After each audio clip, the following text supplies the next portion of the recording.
In this video, I'm going to show you how to remove and replace the center drive shaft with a carrier bearing on a RAV4 located in the center of the vehicle underneath. So before I remove any drive shaft, even though I'm replacing it, I always mark.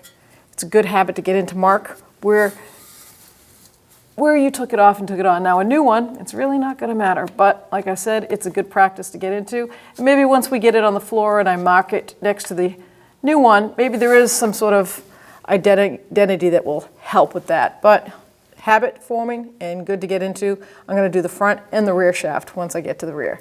So I'm up front now, and I'm going to take a 12mm socket. I'm going to use a swivel socket with an extension, and I'm going to take all 4 nuts off.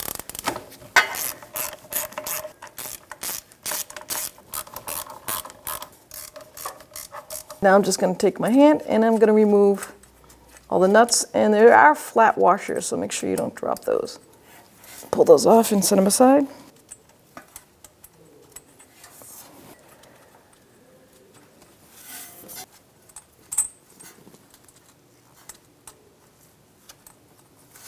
So just like I did on the front, even though I'm replacing it, I'm still going to mark it. Just a habit, and it's a good one to have. So 12mm socket, and now I have clearance here. I can really get my electric gun in there. I'm going to use it.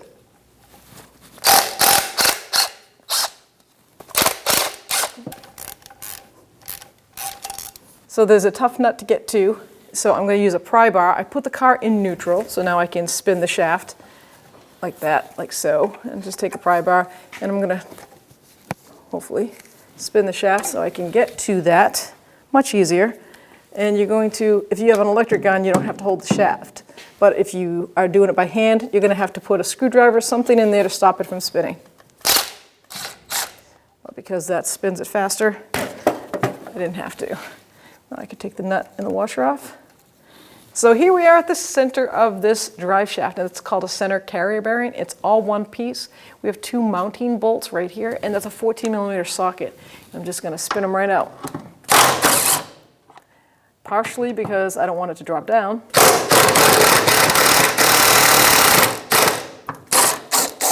Okay, so that came down. Now there's a washer on top. Aha!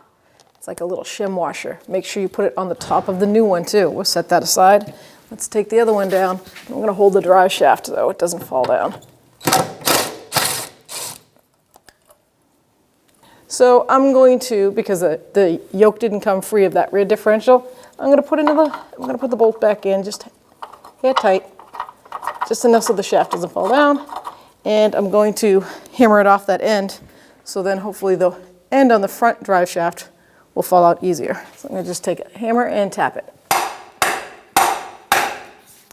So I'm just taking a pry bar and I'm going through the front of the vehicle, and I'm going to just give it a tap.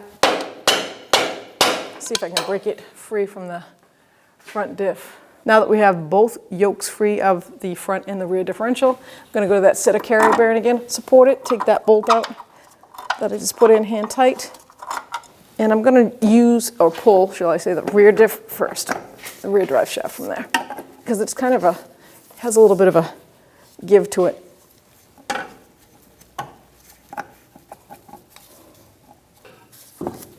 There we go. And now the front should just slide right out. So now I have the new drive shaft next to the old one, and I am going to use my yellow mark that I used, even though it's not being the same old one going back in, I am still going to mark the new one with it. So I'm looking at the internal U-joint connector and the external U-joint connector, and I'm going to mark it in the same manner. And I'm going to go to the other end and do the same thing. So here's my mark right here. It's on the yoke, and the external caps are here like that, and this is the wrong way, so I want to turn it. Doesn't matter really which way. And I'm going to mark this yoke so I can line this up with the actual hub on the differential. And I just want to show you a quick way to ID the front from rear, just in case, you know, if you didn't notice it when you took it out. A couple of ways on the carrier bearing. You have the cutout notches here heading to the front of the vehicle, and also the boot on that drive shaft, which is right here, is going to the rear differential. So now knowing that, we're gonna go put the new one in.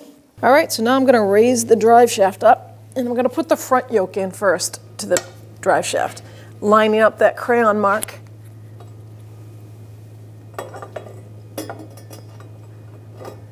And I'm gonna have a bolt in hand because I'm going to put one carrier bearing bolt back up in there. Let's do it with the actual washer so I don't have to take it back down. So washer, bolt, washer between the two, the floorboard and the yoke, in the carrier bearing. And let that hang. All right, so it goes washer, then nut, right on that stud. And always starting by hand. And work your way around.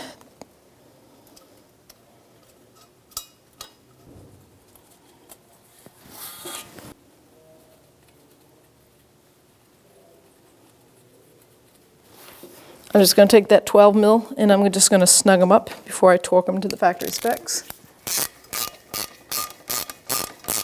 Something like this, I'm definitely going to go crisscross, even though I'm just hand snugging them.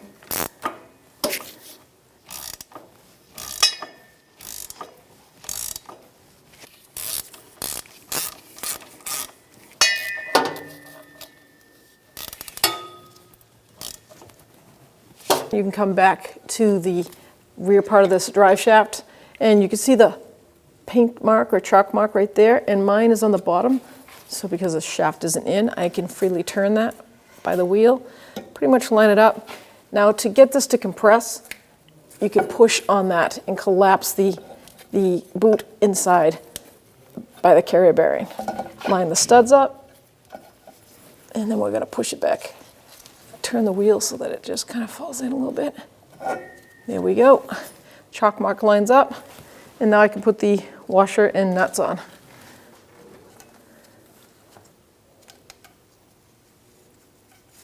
Now it's not neutral, because I did put it in park after I put it in neutral to remove them, because I want to tighten them up the best I can. Then I'll put it back in neutral and spin it.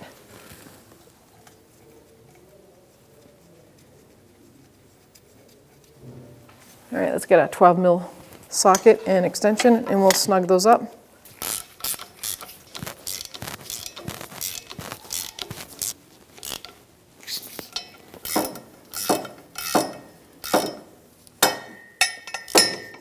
So now I'm going to grab that carrier bearing, lift it up, put the washer between the car and the bracket, and then put the bolt in. Go over to the other one. I have to remove it because I had to take the washer out. I was just holding it temporarily. Put that washer on.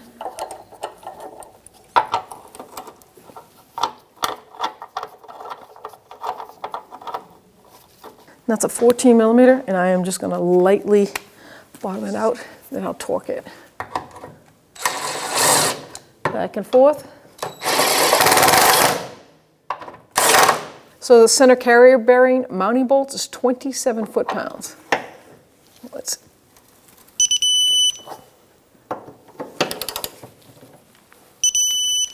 double check.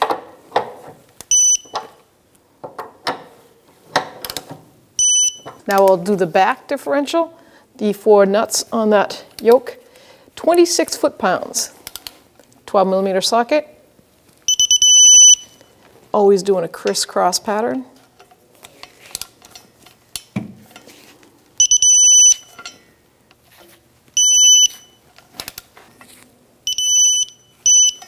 .12 millimeter socket, and let's go ahead and snug this, tighten these up, torque them to 26 foot-pounds. Crisscross. All right, let's double check.